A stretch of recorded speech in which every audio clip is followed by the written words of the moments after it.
Bonjour à tous et bienvenue dans Cult Technique pour une nouvelle vidéo de presque qualité. Je suis avec l'ami Kerr pour vous préparer les news. Les news, Kerr, il vous les a soignées cette semaine. Moi de mon côté, il y a pas mal de choses dont j'ai très envie de vous parler. Et comme d'habitude, on va commencer par le point qui fait un peu rêver, qui peut un peu frissonner le cœur de Kerr, c'est-à-dire le point pognon. Mon cher Kerr, toi qui aimes faire ce point pognon comme personne, comment tu vas et est-ce que tu peux nous en dire plus ?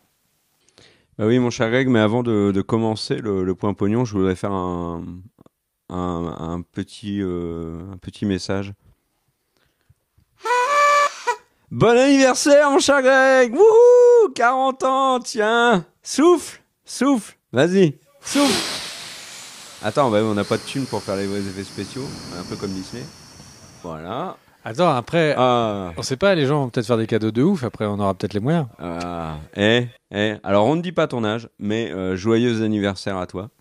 Ça Changement me fait de plaisir. décennie, ça y est, c'est la centaine. Ouais. C'est là. Et tu es un vieux, et je te suis dans un mois tout pile, pour avoir le même âge. Ouais.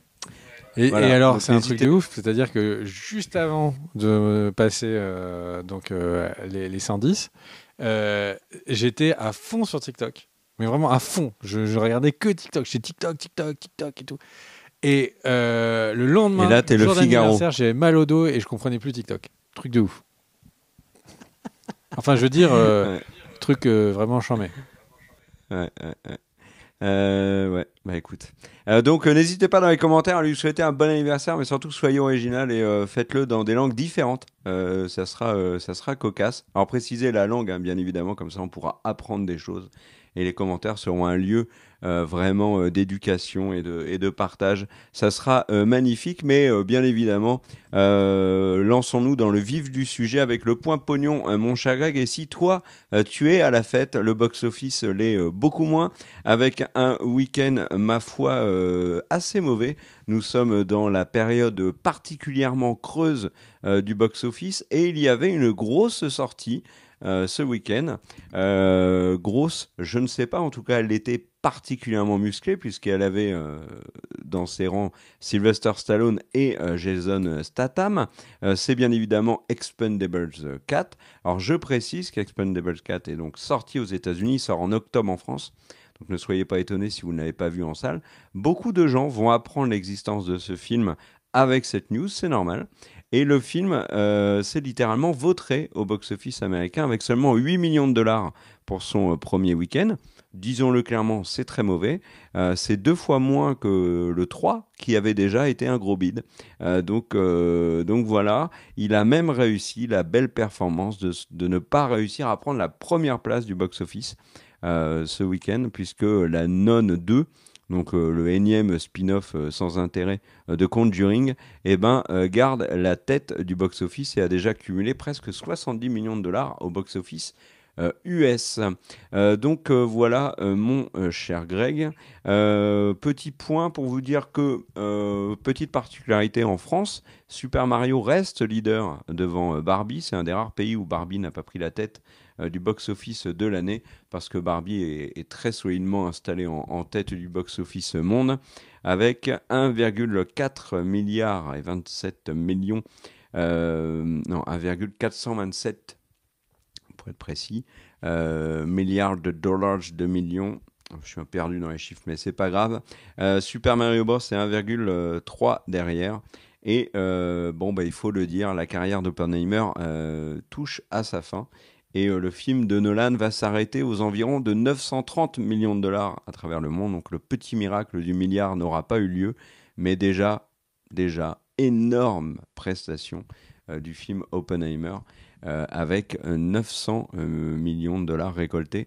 Il faut le rappeler, on le rappellera encore et encore, mais Barbie et Oppenheimer sont sortis le même jour et occupent la première et la troisième place du box-office de l'année. Voilà, et puis alors il y a quand même des grandes interrogations sur le mois de septembre. Que va donner The Creator de Gareth Edwards, que va donner également Dog machin truc, le nouveau film de Luc Besson, qui est aussi sorti, même si personne n'en parle. Et voilà, donc on aura un petit peu ça. Et puis alors un truc à vous dire aussi au niveau mondial, c'est que Blue Beetle vient de sortir en version digitale, ce qui globalement marque la fin un peu de la carrière cinématographique d'un film, notamment parce que la sortie en digital fait que, en VOD, fait que malheureusement le film se retrouve sur des sites pirates. Et donc Blue Beetle terminera sa carrière à 124 millions de dollars. C'est un énorme échec. Tu parles DC, de qui était carrière, mais prévisible. est-ce que là, c'est pas plutôt un stage non rémunéré au cinéma, pour faire vraiment l'analogie? Oui, il a eu une carrière particulièrement courte. Il est rentré sur le terrain et il s'est fait les croisés, quoi. On l'a plus jamais revu. C'est ça un peu Blue Beetle. Bon, voilà. En même temps, le film ne mérite pas non plus qu'on s'y intéresse plus que ça. Et alors, autre énorme échec, et là, c'est encore plus rude, je trouve, que Blue Beetle. Alors après, Blue Beetle a coûté plus cher que Gran Turismo, mais Gran Turismo est quand même à 110 millions de dollars à travers le monde. C'est excessivement bas et c'est très étonnant, hein. Le film est plutôt cool il méritait de le voir au cinéma parce que je pense que sur une télé, ça doit être beaucoup moins, on doit être moins dedans et c'est forcément moins spectaculaire. Donc voilà pour Gran Turismo qui lui aussi sombre. Il s'est pris un mur. Il a fait une sortie de piste. Voilà. Il a fait un faux départ. Je peux continuer comme ça très longtemps, mais je préfère c'est quoi que tu une sortie de pizza? C'est soirée italienne, c'est ça le délire? Non, mais ça, de piste, pas de piste. Eh bien, petite news pour les fans de Ash versus The Evil Dead. Il y a eu une série en 2018 qui s'est fait annuler par, si je me rappelle bien, c'était Stars, qui a été récupérée et sauvée par Netflix. Et puis, c'était fini au bout de 3 saisons. Et Ash versus The Evil Dead a un très gros... la franchise a eu un très gros début d'année avec le succès de Evil Dead Rise, Mommy Loves You to Death. Et du coup, suite au succès et le retour de la franchise depuis ce début d'année, la nouvelle saison a été annoncée, qu'elle sera sur Hulu et elle devrait sortir aux alentours d'Halloween. Alors Hulu, c'est évidemment aux États-Unis, mais on peut imaginer qu'en France, ce sera sur Disney. Qu'est-ce que t'en penses, Ker? Je sais que t'aimais beaucoup la première saison, toi, de Ash versus The Evil Dead. Eh ben, mon cher Greg, j'ai même aimé toute la série, parce que j'ai vu toutes les saisons et je suis content s'il y a un retour de Ash versus Evil Dead. C'était sympathique. Mais après, il faut qu'il y ait le casting d'origine, hein. Il faut pas juste Bruce Campbell, il faut aussi les autres. Et tu verras dans cette vidéo que c'est pas la seule série qui alors là, bon, elle va revenir, mais qui pourrait revenir. Voilà. Moi, je vais commencer, avant de me lancer dans les news, par faire des bonjours. Oui, je suis un peu comme ça, j'aime bien dire bonjour, et on va dire bonjour au tipeur. Mon cher Greg, à Tom B, Cyrus, Régnier, Fafa, Romain, Lado del Sol, Gruber, Marquis Daily, Oudou, Gotham Passif, Vilfrag, Naughtygun, Nicro Newton. Non, Naughtygun, tu t'appelles pas comme ça et tu vas m'en vouloir d'avoir massacré ton nom. Tu t'appelles Noupioun, voilà. Mais Naughtygun aussi, c'était cool, hein. Si tu réfléchis à changer de pseudo, voilà, je t'en ai proposé un. Bad V7, Steven, Sam Mano et tous les autres, on vous remercie. Et après les bonjours, mon cher Greg, je propose un nouveau truc, c'est c'est sorti, donnez-nous votre avis, parce que on parle de news, etc. Mais pendant qu'on parle de news, il y a plein de trucs qui sortent, que ce soit sur les plateformes ou au ciné. Si vous les avez vus, dites-nous ce que vous en avez pensé dans les commentaires, ça sera très intéressant. Par exemple, The Creator de Gareth Edwards, si vous l'avez vu. Alors, il vaut quoi ce film? The Continental, la série John Wick, est arrivée sur Prime. On a La Roue du Temps, également sur Prime. Et on va en parler avec Greg parce qu'il accroche beaucoup à cette saison 2 de La Roue du Temps. On a Gene V, le spin-off de The Boys, qui débarque à la fin du mois de septembre. Et ça tombe bien, on est en plein fin de mois de septembre. Ça tombe même où on sort la vidéo, on est au début du mois suivant, qui est le mois d'avril. Et donc voilà, on va en parler de Gene V sur la chaîne. Donc voilà. Vous avez vu des trucs, n'hésitez pas à balancer dans les commentaires. Ça sera cool de partager un peu avec la commu et avec nous. Petite news comme ça, mon cher Greg, avant de passer sur la très très grosse news de la semaine qui je la ferai, mais toi tu en auras une avant. Pour vous dire que la publicité arrive sur Amazon Prime différemment de Netflix et de Disney. Comment? Eh ben, alors si Netflix et Disney vous proposez un abonnement moins cher, là du côté d'Amazon, c'est t'as de la pub et si t'en veux pas, tu payes une option à 2,99 €. Alors pour l'instant on n'a pas le chiffre en français, mais c'est 2,99 $ en US pour ne plus avoir la pub. Mais attention, hein, c'est 2,99 $ par mois, per month. Donc ça tape. On n'en dira pas plus dans cette vidéo news parce qu'on va en parler dans une vidéo dédiée aux plateformes et la pub. Il faudra pas la rater cette vidéo. Enfin, vous pourrez la rater si vous voulez, mais vraiment, elle sera hyper intéressante. Donc ça serait dommage. Je pense que humainement, ça va vous enrichir. À toi, mon cher Greg. David McCallum était, du coup, vous le connaissez sans doute comme Ducky dans NCIS ou dans d'autres choses comme The Man from U.N.C.L.E. Eh bien, David McCallum, la mauvaise nouvelle, c'est qu'il est mort à l'âge de 90 ans. Voilà, donc tous ceux qui ont regardé les à peu près 37 saisons de NCIS, je pense. Il en a fait 20. C'était le médecin légiste dans NCIS. C'est fou, hein. Enfin, voilà. On enquille avec une autre news pour dire que Aquaman 2 n'est pas encore sorti, que donc là c'est plus Aquaman qu'on voit à l'image, hein, la transformation physique est différente. Donc en gros Aquaman, eh bien le film n'est pas encore sorti et pourtant c'est déjà un peu la tempête sous-marine du côté de Warner. Pourquoi? Parce qu'en fait il y a deux raisons. Bon, la première, vous le savez, les screen previews qui sont sortis semblent toutes dire que le film est catastrophique. Donc ça, c'est plutôt mauvais plan. Et le deuxième, c'est que les réseaux sociaux sont en train de partir en cacahuète avec un boycott, hashtag boycott Aquaman 2. Pourquoi? Parce que du coup, Amber Heard est présent et qu'il y a eu tout ce pataquès autour de Johnny Depp et de Amber Heard. Pourquoi? Parce qu'il y a un retour, je ne sais pas pourquoi, mais il y a encore des personnes qui demandent à ce qu'il y ait le retour du Snyderverse et que visiblement Aquaman ne le permet pas. Donc en fait le film n'est pas sorti, les premiers screen previews c'est pas bon, le public, il y a déjà des gens qui disent qu'ils vont le boycotter.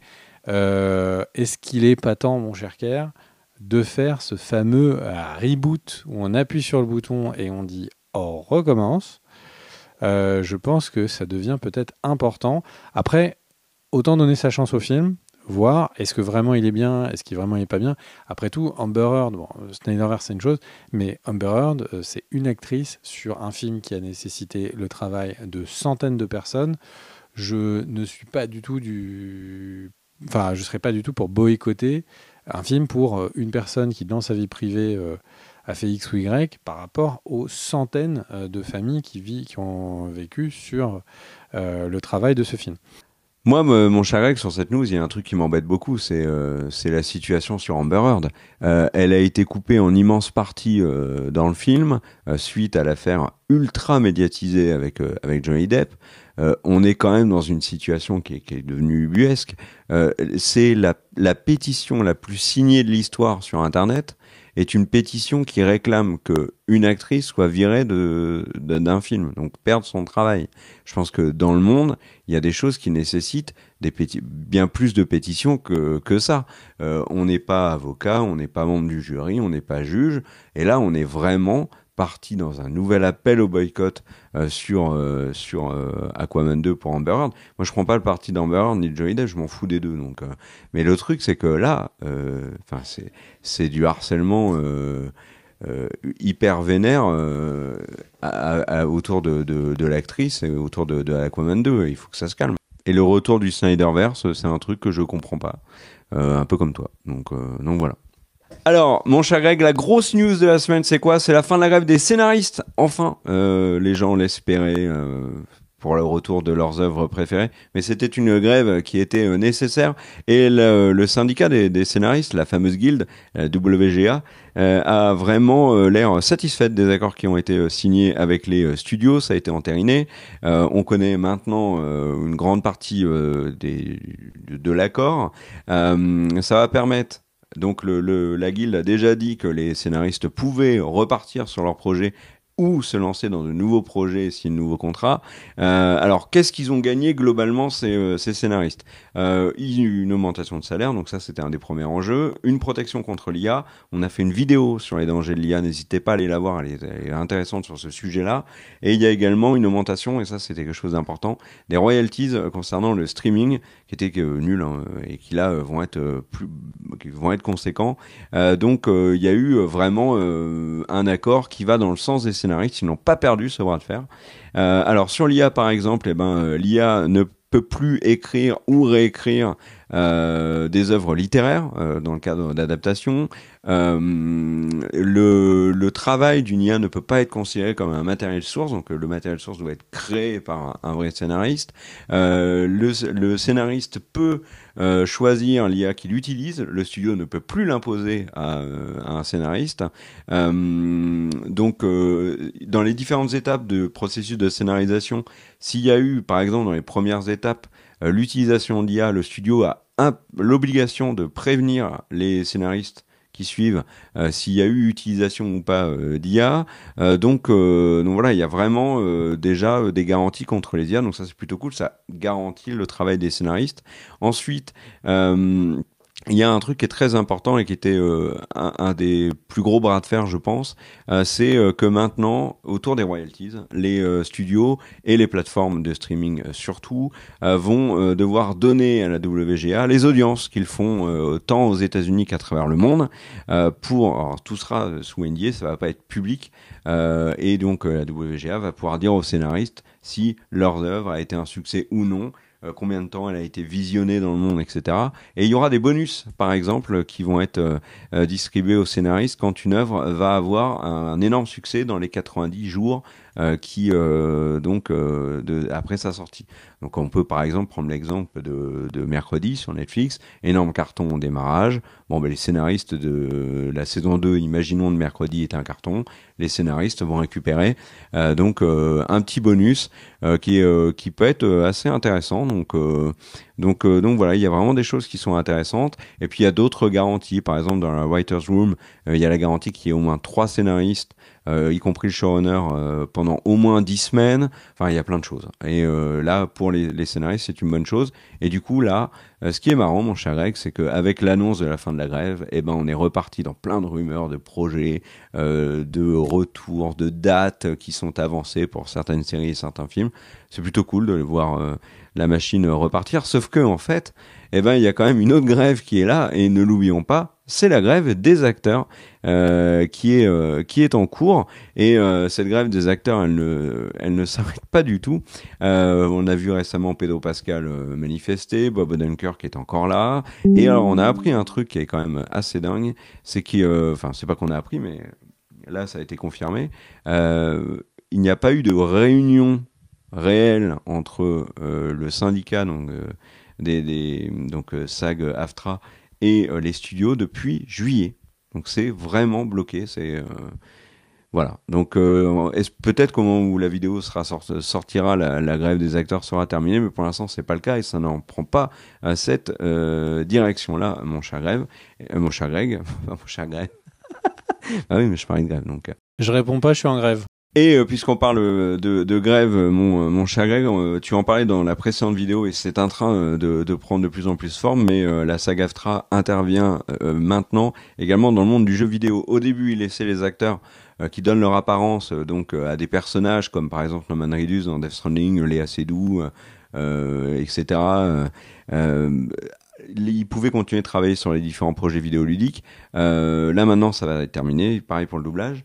Et ça va être terminé, il va y avoir des négociations avec les différentes sociétés de jeux vidéo. Si les négociations se passent mal, la SAG-AFTRA interviendra et votera une grève qui empêchera donc les acteurs de continuer les projets vidéoludiques. Et donc logiquement, ça peut, par exemple, mettre à mal des DLC ou même des jeux complets qui sont actuellement en développement. Donc, c'est à surveiller, mon cher Greg. Voilà, à toi. Merci Kerr pour cette analyse de fin connaisseur. Du coup, eh bien, je vais enquiller puisqu'on est sur deux petites choses. La première news, c'est que visiblement, Kerr vous en a parlé il y a quelques semaines, il y a beaucoup de retours très positifs autour des spin-offs de Walking Dead, sur le fait que c'est le retour aux sources, le fait qu'il y a un gros travail sur le développement des personnages, et du coup ça commence à me hyper, et je vous avoue que je me suis surpris à avoir envie de regarder eh bien, la version française de Walking Dead, et qui s'appelle Daryl Dixon, The French Baguettes, et and The French Baguettes and the Dead. In the Mont Saint-Michel. The Smell of the Dead of the Roquefort. Et il y a vraiment des trucs, on ne sait pas d'où ils sortent ça, mais en tout cas, on sent qu'ils ont voulu faire très français. T'as vu le nom des épisodes ou pas? Parce qu'en fait, chaque nom des épisodes, c'est un nom de bled. Donc, c'est Daryl Dixon at Bourg-en-Bresse, par exemple. Toi. Ou Bar the Duke. Bar the Duke. Ok. Très bien. Et du coup, bon, deuxième news plus concrète, c'est un truc... C'est des petites news qui passent comme ça, mais qui, moi, me font vraiment sourire. Donc, Netflix, et donc Max...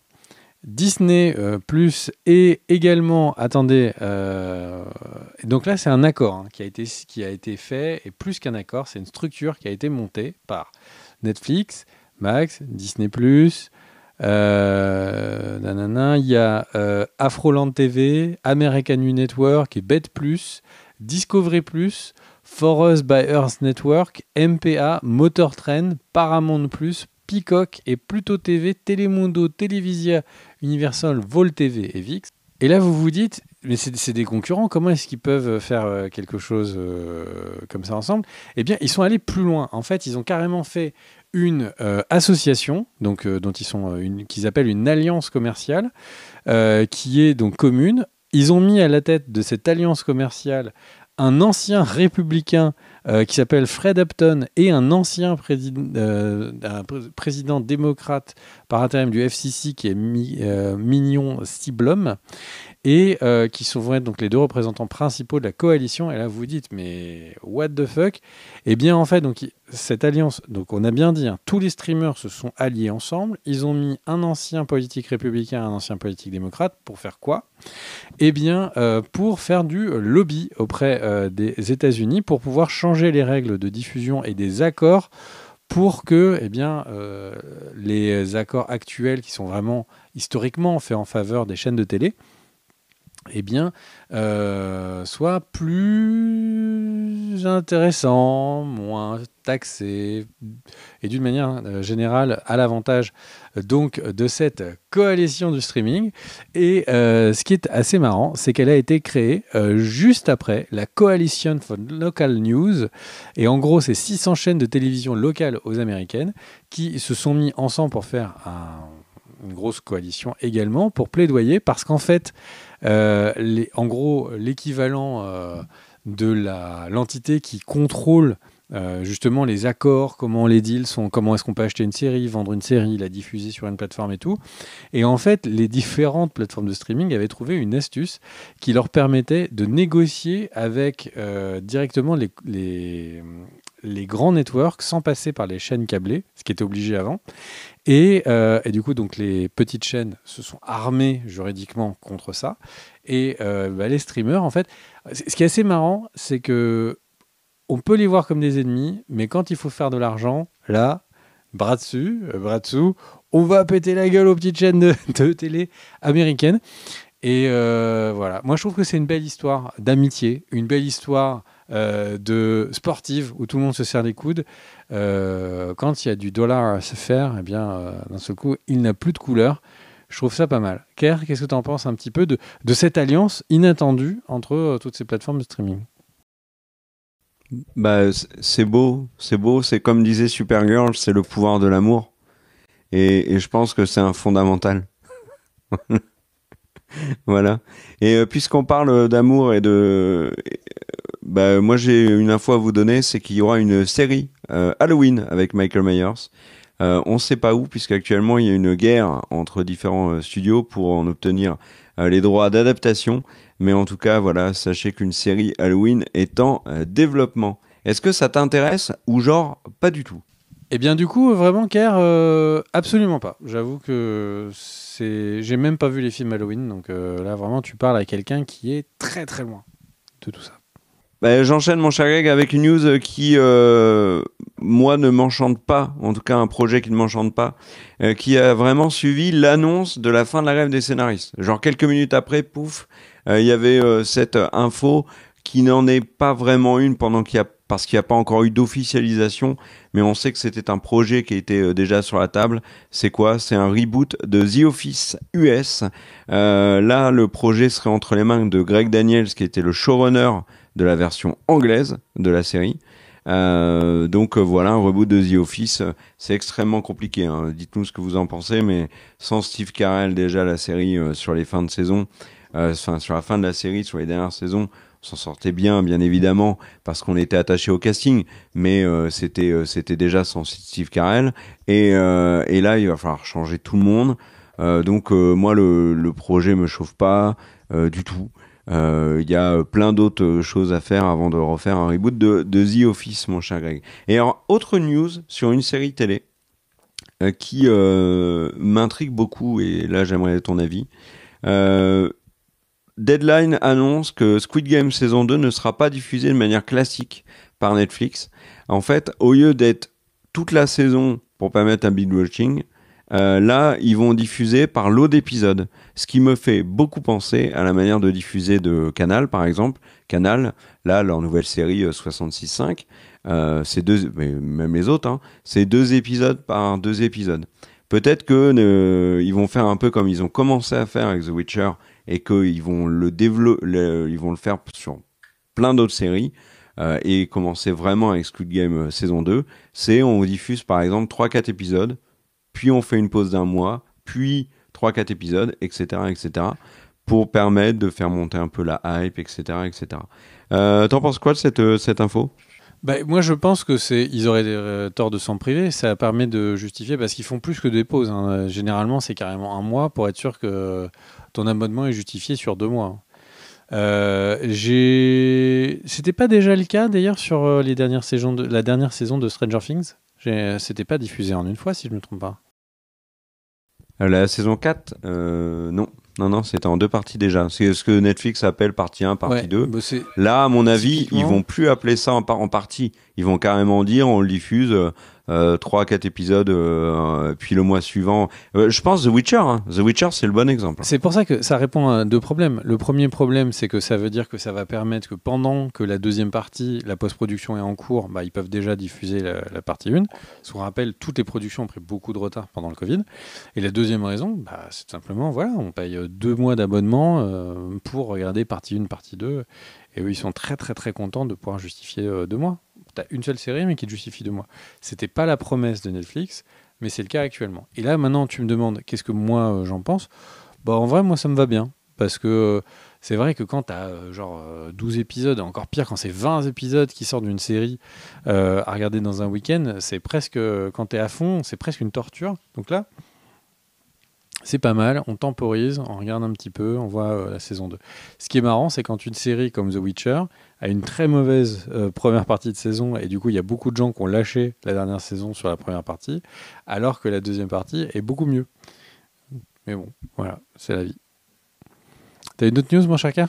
Oui, j'en ai une petite dernière pour vous parler de Robert Kirkman, le papa de The Walking Dead, qui est aussi le papa d'Invincible. Et vous savez peut-être que il y a la saison 2 d'Invincible qui arrive, mais précédemment, ils ont sorti un épisode spécial sur Atom Eve. Et en fait, Robert Kirkman a dit qu'il espérait qu'il y ait beaucoup plus d'épisodes spéciaux, comme Atom Eve. Donc on verra si ça se produit.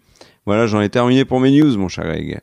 Donc le réalisateur Levi de Deadpool 3 a annoncé qu'il ne voulait pas qu'on oublie tout l'héritage de Fox. Il voulait pas oublier les premiers Deadpool, il voulait pas oublier l'héritage de ce qui a fait que Hugh Jackman est arrivé à la Fox, et que le Deadpool 3 serait sans doute un film qui serait là aussi, pas seulement dans une logique vraiment d'hommage à tout cet univers Marvel Fox, mais tout simplement aussi une vraie filiation, et qu'il ne voulait pas, par exemple, lui donner le look des films de Marvel et du MCU actuel.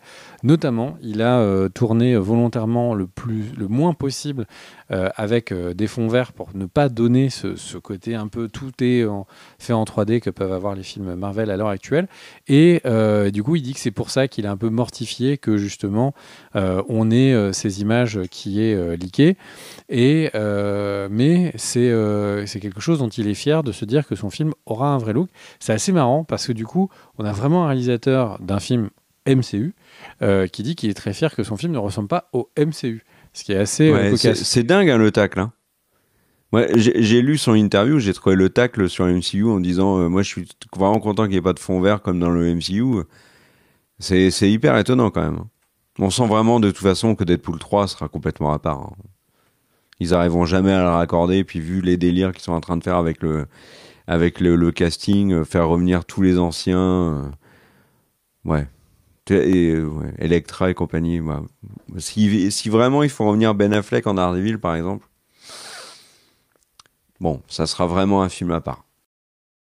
Ouais, et en même temps, c'est un moyen. Qu'est-ce que veulent les studios en ce moment? Blinder de tellement de choses que le film soit obligatoire, qu'il faut aller le voir et qu'il faut aller le voir le premier jour pour ne pas se faire spoiler. On rappelle, c'est exactement le mantra de chez Disney des gros films. Quand est-ce qu'un film se fait financer? Quand votre film va amener des gens en salle le premier jour. Là, c'est exactement la promesse. C'est-à-dire que même eux, ils ont l'impression d'être un peu des francs-tireurs, ils sont dans leur côté, ils font leur délire. Mais en vrai, c'est la promesse idéale pour Disney. Tu blindes d'acteurs, t'as que des surprises, et si tu vas pas le voir en salle, tu vas te faire spoiler direct sur X direct. Donc du coup, c'est un film qui se fait en dehors du système, mais en étant complètement fait par le système. Donc c'est assez marrant. Autre news, petite news qui n'est pas cinéma, et ma dernière news, c'est la news Le Seigneur des Anneaux, un nouveau jeu vidéo vient d'être annoncé pendant la journée du Hobbit. Alors j'ai découvert qu'il y avait une journée du Hobbit, et donc c'est le studio Veta, c'est donc ceux qui ont travaillé sur les Vetaprod et Veta Studio, c'est ceux qui ont travaillé sur les trucages, et c'est une société de Peter Jackson, cofondée par Peter Jackson. Et eh bien, ils ont annoncé le jeu qui est autour donc de l'univers. C'est précisément les histoires de la comté. Et le film a un trailer, mais qui ne montre rien du tout. On voit juste Bilbon qui passe des pages de son livre qu'il écrit quand il est dans sa maison à la comté. On en saura plus en 2024.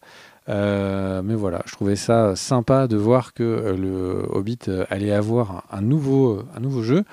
Et même si voilà, les jeux vidéo Seigneur des Anneaux, ils ont été un petit peu un au-dessus, un en dessous.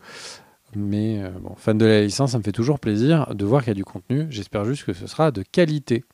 Est-ce que ça te fait réagir, mon cher Kerr, et est-ce que tu veux dire les mots de la fin? Eh ben, les mots de la fin, ça va être merci à tous d'avoir regardé cette vidéo. Merci aux tipeurs pour votre soutien. N'hésitez pas à vous abonner si c'est pas fait. Appuyez aussi sur la petite cloche. C'est vachement important. On le dit pas souvent, mais on devrait. Parce que ça vous permet d'avoir une notification sur la sortie des vidéos.